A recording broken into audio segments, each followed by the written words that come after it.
Hello everyone good morning आशा करूँ সকলোৱে ভালে আছে। আজি আকৌ এটা নতুন ভিডিঅ' লৈ আহিছোঁ আপোনালোকৰ ওচৰত আৰু এই ভিডিঅ'টো সম্পূৰ্ণৰূপে মোৰ বেটিক লৈ আছে।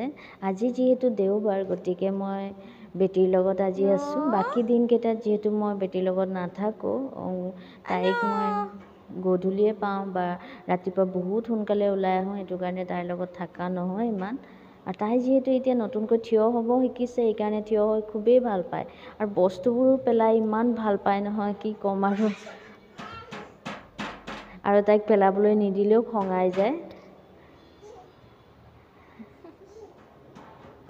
যাৰ যাৰ ঘৰত সৰু ল'ৰা ছোৱালী আছে আপোনালোকে গম পাই চাগে, চুব নিদিলে পেলাব নিদিলে কি ধৰণে তাহাঁতি খঙাই যায়।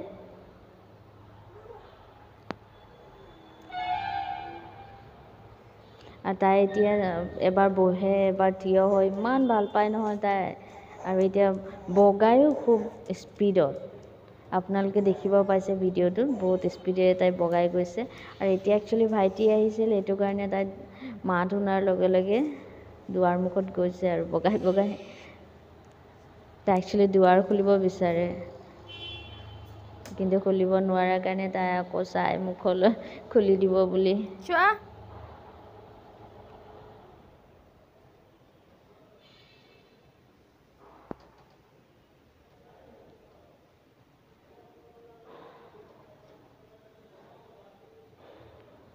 আৰু প্ৰত্যেক দিনা তাই এনেকৈ দুৱাৰ মুখত থাকে। যেতিয়া মায়ে বাহিৰত গধূলি সময়ত পূজা কৰিবলৈ যায়, তাইও পিছে পিছে মাৰ পিছে পিছে দৌৰি যায় আৰু দুৱাৰ মুখত বহি থাকে। যিহেতু তাই দৌৰিব নোৱাৰে গতিকে বগাই বগাই যায় আৰু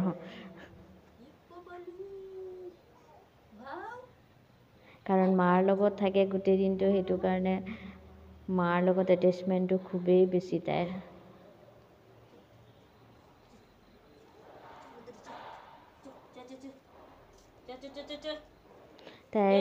গোটেই দিনটি তাইক এৰি থাকোঁ, গতিকে মোকো ইমান বেয়া লাগে, কিন্তু কি কৰোঁ আৰু অফিচটো যাবই লাগিব।